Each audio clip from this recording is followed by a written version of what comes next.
Hey, what's going on, everybody?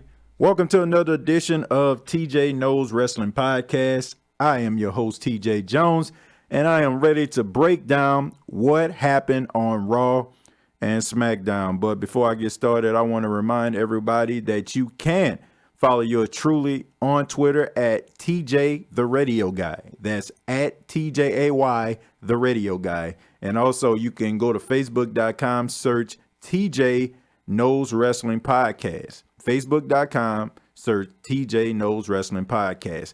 But let's go ahead and get started. Let's talk about some of the big hot topics going on in the world of WWE. Now, it all started on Monday Night Raw. We had some good things that happened over there.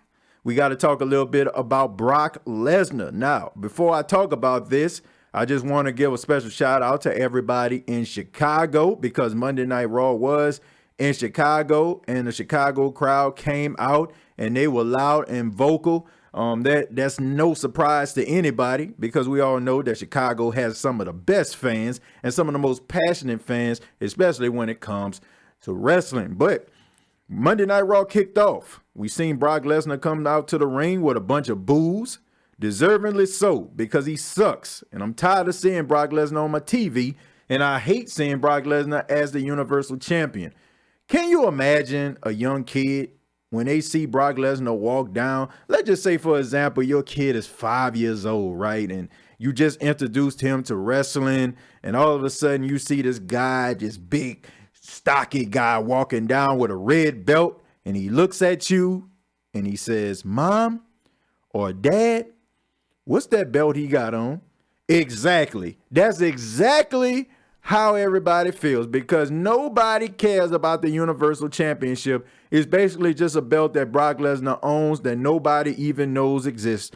But anyway, he gets down to the ring, standing in the middle of the ring, of course, not saying anything at all. And we get the same shtick from Paul Heyman, who is great at his job. But however, how many times are you going to talk up a guy who is barely there? How many times are you going to make an excuse for a guy that's not even there? I didn't even care. I'm just going to be honest with you. I kind of blurred that out because we all hear the same thing all the time. He talked about Brock Lesnar is going to dominate Seth Rollins at WrestleMania. Seth Rollins on last week said that Brock Lesnar struggled with guys his size. Guess he's looking at guys that are like 217 or below or under 220. You know what I'm talking about. But Paul Heyman goes out here and says that Brock Lesnar beat all those guys. He beat them. And so what are you complaining about?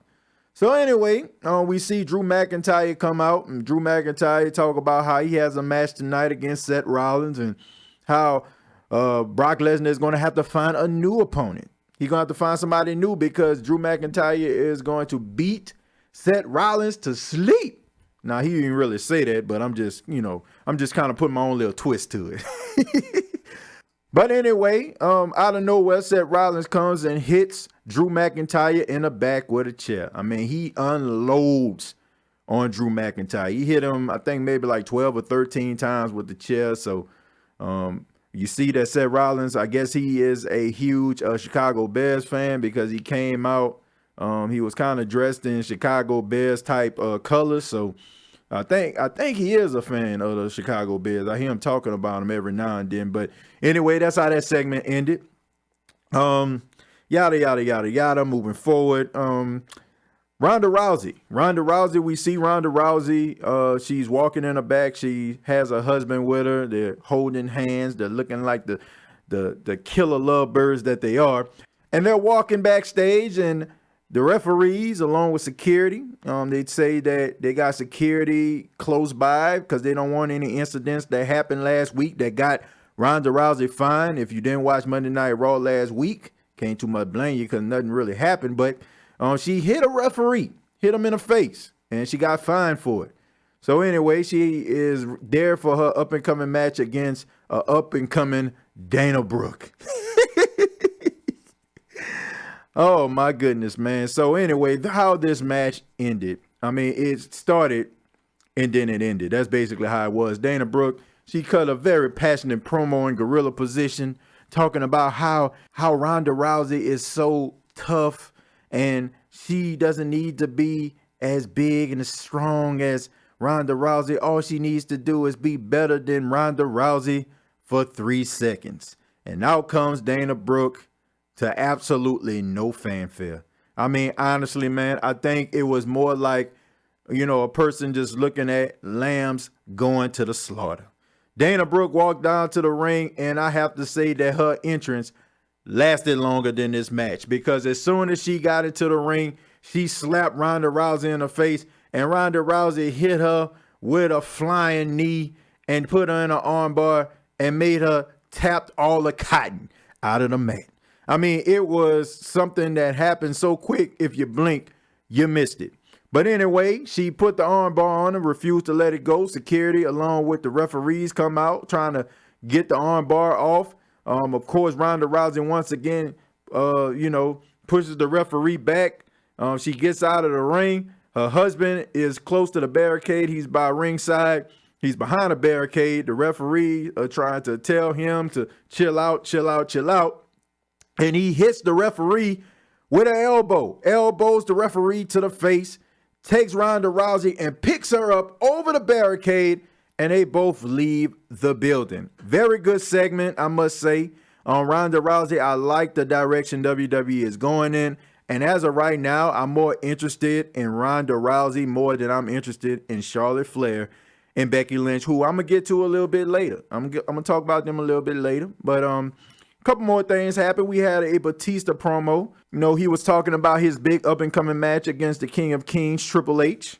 And I'm going to be honest with you, man, I really didn't get anything out of this promo. I mean, it just seemed like, I don't know if Batista is trying to, be sinister or whatever, but it just seemed like he was talking in this very quiet, very monotone voice.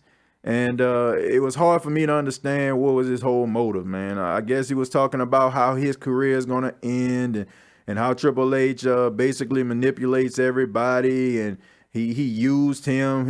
He felt like he was nothing but just a meathead who was just out there to make Triple H look good and keep him as a champion. He's a user. Stuff like that, man. Just the same old, nothing too special. Same old thing where people have personal gripes against somebody else, somebody holding them down, and they just a fraud and nobody can see through their facade but them. But anyway, man, it happened maybe like 8 to 10 minutes of Batista talk. I didn't really get any much clarity out of it. I thought it was pretty decent for a Batista promo. It didn't get me any more excited about this match than I have been. I like the fact that Batista is coming back to perform at WrestleMania. I think that these two have what it takes to put on a decent show. I'm interested to see this match, but I didn't get anything from that promo. I'm gonna just be honest with you. Braun Strowman, who had a match earlier that night. He tagged up with Finn Balor to take on the team of Lio Rush and Bobby Lashley. And I must say, man, I know a lot of people have been ishing on Braun Strowman. But Braun Strowman looked incredible in that match. I mean, you can chunk that up to Lio Rush selling for him. Phenomenal job. Okay, phenomenal job by Lio Rush. A lot of people say that this guy's not liked backstage, but for this guy to be selling like this, man, this guy was selling like Laker tickets. He was selling like Patriot tickets. I mean, this guy was out there, man, flopping all over the place, making Braun Strowman look like a straight up monster. So congratulations, man, to Lio Rush. Outstanding job in a loss. I know it sounds weird, but he made Braun Strowman look like $1 million. But Braun Strowman had a good outing. He said that he is going to participate in the Andre the Giant Memorial Battle Royal. So there you go. I heard a couple people talking about how they didn't know if the Andre the Giant Memorial Battle Royal was coming back because ain't nobody said nothing about it. Well, you got it. It's going to happen. And Braun Strowman is the first person to throw his hat into that race. And it probably is going to be a victory for Braun Strowman. I don't see no reason why he shouldn't win this match. And of course, we already know he's supposed to have some kind of personal gripe with the two guys that are going to be the guest correspondents at WrestleMania, the two guys from Saturday Night Live. No, I don't know their names. I just know that these guys aren't that funny. I've seen a couple segments that they did, but I didn't laugh not one time. But Alexa Bliss went backstage. She asked Braun Strowman to please don't cause any mayhem at WrestleMania, please, pretty please. And I guess she can kind of speak to him because, you know, they've been partners in mismatch challenge and stuff like that in the past, and they got a good chemistry. So he said that he's not going to do anything. She has 1 week to make sure that these guys get in order, or they're going to get these hands. Okay, so there it is. Drew McIntyre, Seth Rollins. Okay, this is the main event of the evening. Okay, this match right here, I think that Drew McIntyre was the MVP. He started off with a great promo, challenging Roman Reigns to a match at WrestleMania.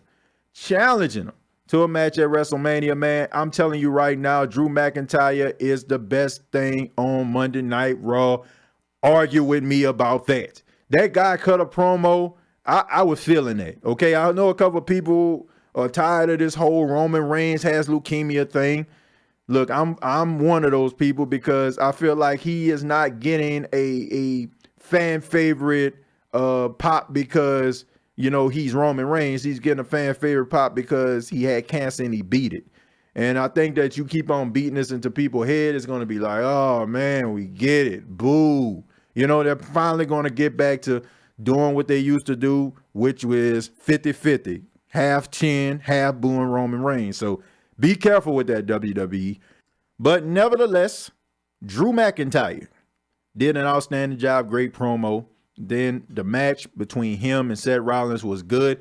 It made Drew McIntyre look credible. The match ended how it always ends. The person that it just so happens to have a feud with somebody else, the guy who's not in the match comes out on the ramp and distracts the guy he has a feud with, and he turns around and he gets hit with the signature move of his opponent and loses. No mystery whatsoever with it. I mean, it happens all the time. Brock Lesnar comes out to the ramp. Man, all of a sudden, Seth Rollins just gets starstruck by him for some reason. He turns around, want to talk to him and yell at him, and he turns around, gets a Claymore by Drew McIntyre for the 1-2-3. Drew McIntyre wins the match. Brock Lesnar smiles. Seth Rollins is selling the Claymore kick, and that is how Raw ends. I didn't talk about everything on Monday Night Raw because I didn't feel like everything needed to be talked about. I mean, so many unanswered questions.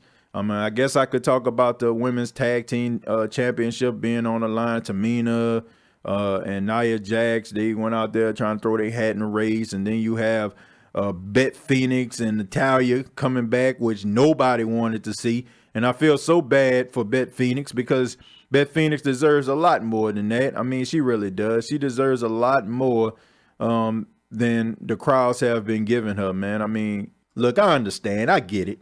I've been watching wrestling for a long time. I understand the era that she was wrestling in. She was wrestling in the Bryan Panties matches, and when these divas, they had little to no talent in the ring. But nevertheless, Beth Phoenix was probably one of the bright spots of the women's division at that time. So I think that she needs a little bit more respect than what people have been giving her. Move on to SmackDown Live. Let's talk about SmackDown Live. Now, SmackDown Live took place in Indianapolis, Indiana. The crowd was okay. It wasn't a Chicago crowd, but I mean, they were very enthusiastic. I mean, we had some decent stuff that took place. We had a showing of Bayley and Sasha. They came to SmackDown Live, and I think that was a good look. I'm not going to lie to you. I think this may be the first time that these two have ever been on SmackDown Live. So it was very interesting to note that the four horsewomen, all of them were in one place, and that was on SmackDown Live. So they took on the Iconics, who have been calling them out, and they finally came and answered the call of the Iconics. The Iconics end up getting the victory. Man, shockingly, man, end up getting the victory. I feel like that was I feel like that was interesting. The Iconics, they're not really that good in the ring, but they're an interesting duo. You know, they're kind of corny, but I think they do a good job at getting themselves over. I think for what they do, I think they do just enough to get the attention of the fans. So that's always a good thing. But let me go ahead and backtrack a little bit. SmackDown Live kicked off with a very passionate promo by The Miz. The Miz talked about Shane McMahon and what he did to him at Fastlane. He attacked him, and he did it in front of his father. And he talked about how people in the back were saying that he shouldn't trust Shane McMahon. He shouldn't trust Shane O'Mac. And he was saying that people were telling me not to trust Shane O'Mac. And he thought that was weird because everybody know that The Miz for years has been a dastardly villain. So for any talent to come up to him and say that don't trust Shane O'Mac, he thought that was funny. But he then talked about how he wasn't the biggest, he wasn't the strongest, he didn't have the most talent, but he has been in WWE for 13 years. And rather you cheer him or you boot him, you have to respect him. You have to give him what he deserves. And the crowd chanted, "You deserve it." And he said, "You damn right I do." I'm not going to lie to you, man. I was very, very iffy about The Miz being a good guy. But I think that this right here, this was a good promo right here. And I think it's going to be good for The Miz. And I'm going to tell you why. When talent has been in WWE for a long period of time, I think they need to go through phases. I think that is good for them. It's almost how Triple H is. Like, Triple H reached a time in WWE when he was known for being a bad guy. And then he kind of transitioned to the guy that everybody respect. And it was so hard to boo him.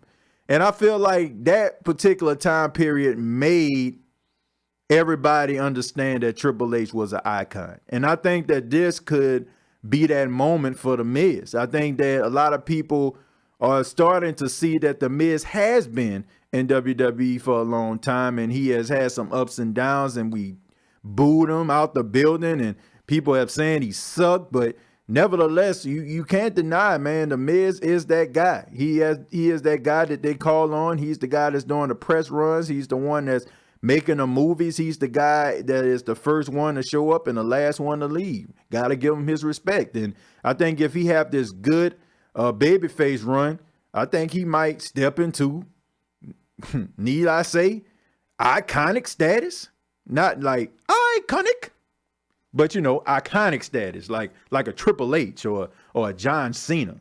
I mean, not like he'll be on a Mount Rushmore, but if they like chisel like some rocks underneath the Mount Rushmore, you might find a Miz in there somewhere.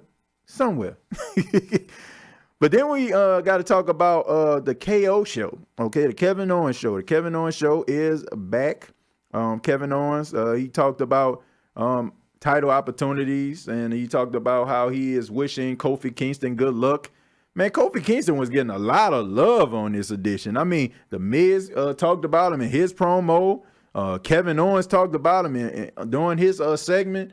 But his guest on the KO show was Becky Lynch and Charlotte Flair.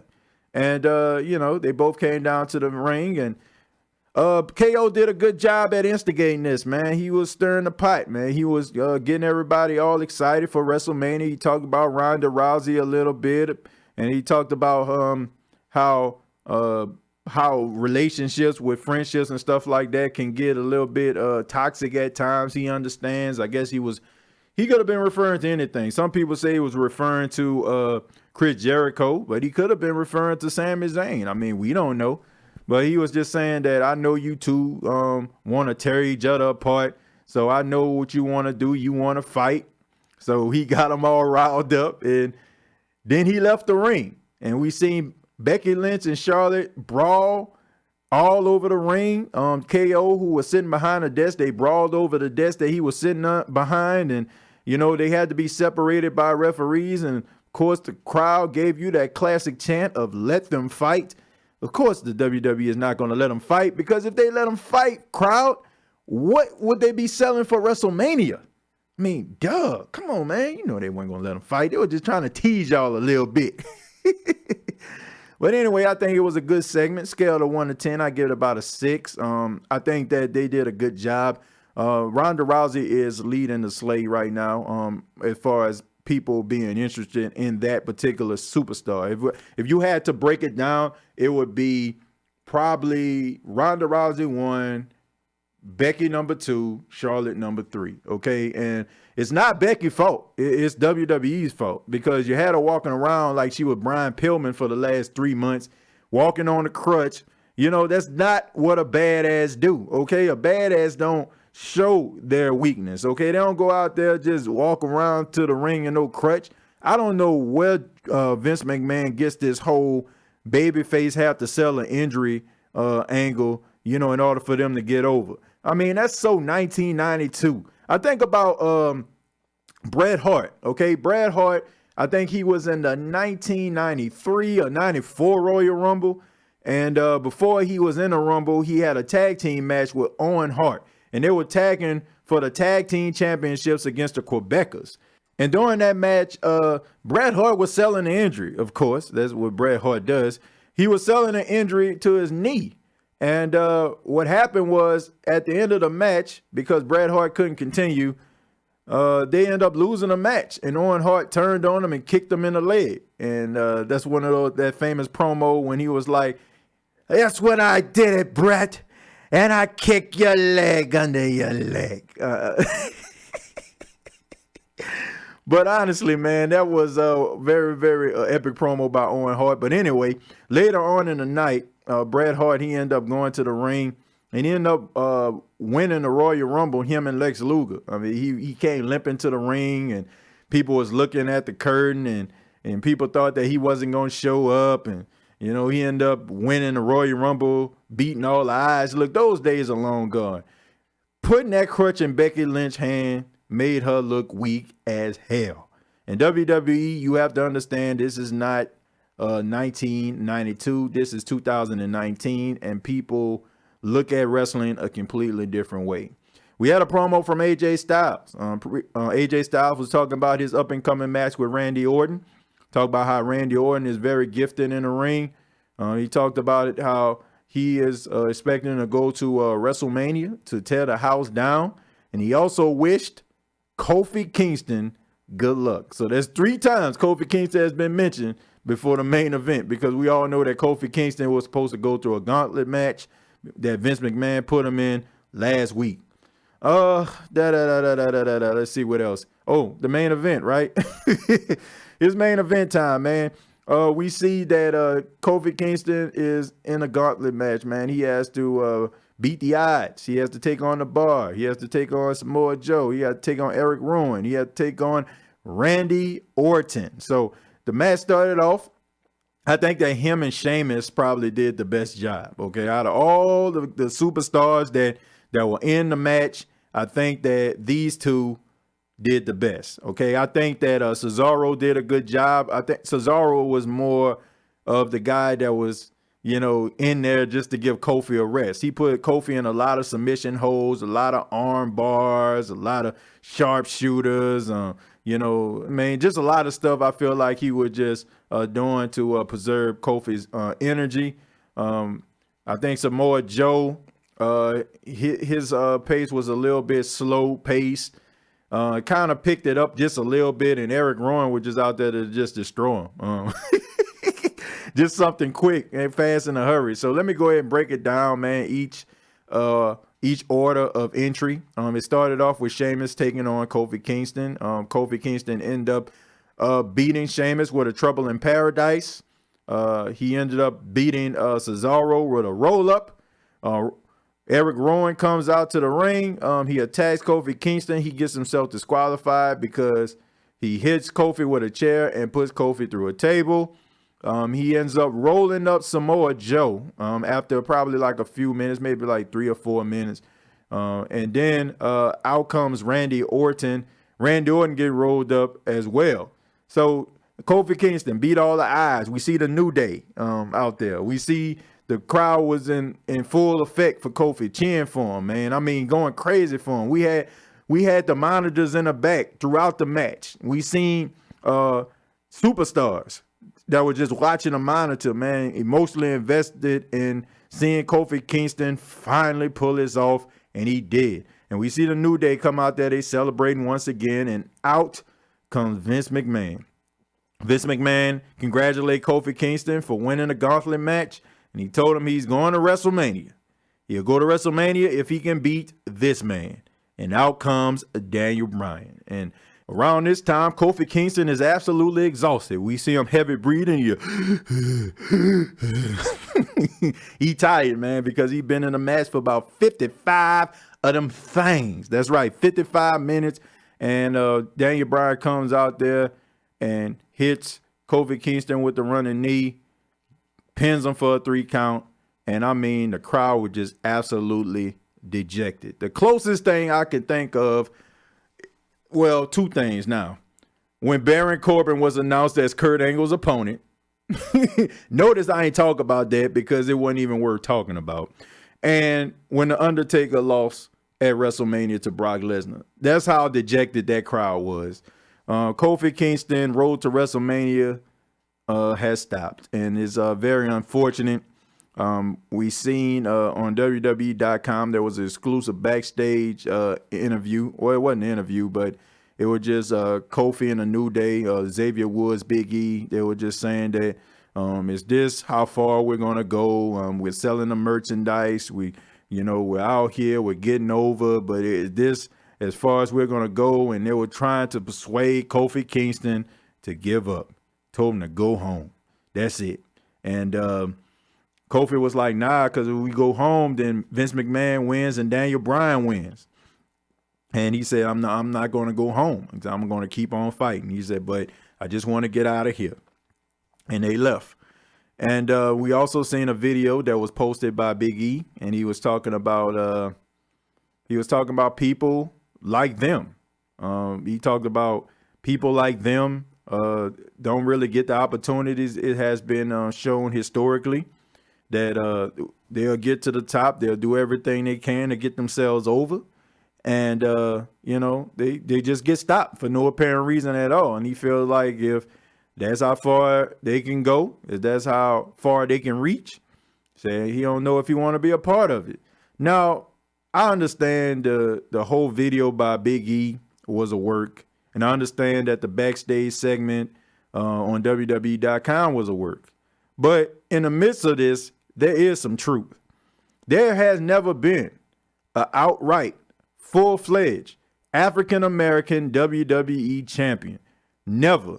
I mean, there's so many people out there. The first person they'll talk about is The Rock. Oh, The Rock was the WWE champion. The Rock is black. People consider The Rock being black like they consider Tiger Woods being black. I mean, to be honest with you, Tiger Woods don't even claim being black. And for the most part, people know The Rock for being Samoan more than him being an African-American. There's never been an outright African-American WWE champion. There have been world heavyweight champions, Mark Henry, King Booker. But besides that, there has never been a real African-American champion in WWE. And I think that is time. I think that is time, man. And we can make the argument and we can say that, who could have been the guy to be the champion, who had the charisma, who had the in-ring ability. I mean, let's just be serious about this. If the WWE wanted an African-American superstar to get over, oh, he gonna get over. I mean, we watched this with Roman Reigns. Roman Reigns can't talk on the mic at all, man. He fumbles over his words. He makes mistakes. But yet the WWE will post him in the middle of that ring week after week and have him go to superstar after superstar after superstar. So you can make an argument like Shelton Benjamin. Yeah, Shelton Benjamin couldn't talk on the mic, but he was extremely athletic and he put on great matches. You could have put him in that position. Booker T had a lot of charisma, great in the ring. He could have been in that position. Mark Henry, I mean, when he did that whole retirement speech, when he stood in the middle of the ring with that Pepto-Bismol blazer, and he told everybody that he was going to retire. That's what he said. And that was probably one of the best angles in Raw history, man, when he hit John Cena with the world's strongest slam. And he had a match with John Cena. I feel like that could have been his moment. He could have became WWE champion. And the crazy thing about it all was it would have been a great time for it to happen. John Cena had to get shoulder surgery. He had to get surgery on his shoulder. And he ended up losing the pay-per-view later to Daniel Bryan. That's when that whole Daniel Bryan got screwed by Triple H and Randy Orton happened. All you had to do was allow Mark Henry to win the WWE Championship. He could have beat John Cena. John Cena could have went off and got shoulder surgery. And Daniel Bryan could have beat Mark Henry. I mean, it would have been so simple, and you could have did the same thing. It wouldn't even messed up the storyline. So don't give me that stuff, man. Don't say that they didn't have any other credible African Americans to be WWE champion, because they could have. And I think that it's time when it comes to Kofi Kingston. I think that Kofi Kingston is good in the ring. He's paid his dues. And not only will this make him the first African American WWE champion, it will make him the first African American Grand Slam champion, because if Kofi Kingston wins the WWE championship, he would have won every championship in WWE, and that will make him a Grand Slam champion. So I want to see this happen. I'm interested to see what's going to happen down the line. I'm not sold on Kofi not going to WrestleMania. I think WWE is still trying to troll us. I'm looking forward to seeing how Kofi Kingston is going to get put in the championship match, but I'm enjoying this road that Kofi is going to WrestleMania. But this has been TJay Knows Wrestling. Check out TJay Knows Wrestling on Facebook, facebook.com. Search TJay Knows Wrestling podcast. Got to put the podcast on there. And also follow yours truly on Twitter at TJ the Radio Guy. That's TJAY the Radio Guy. Till next time, I'll see you down the road.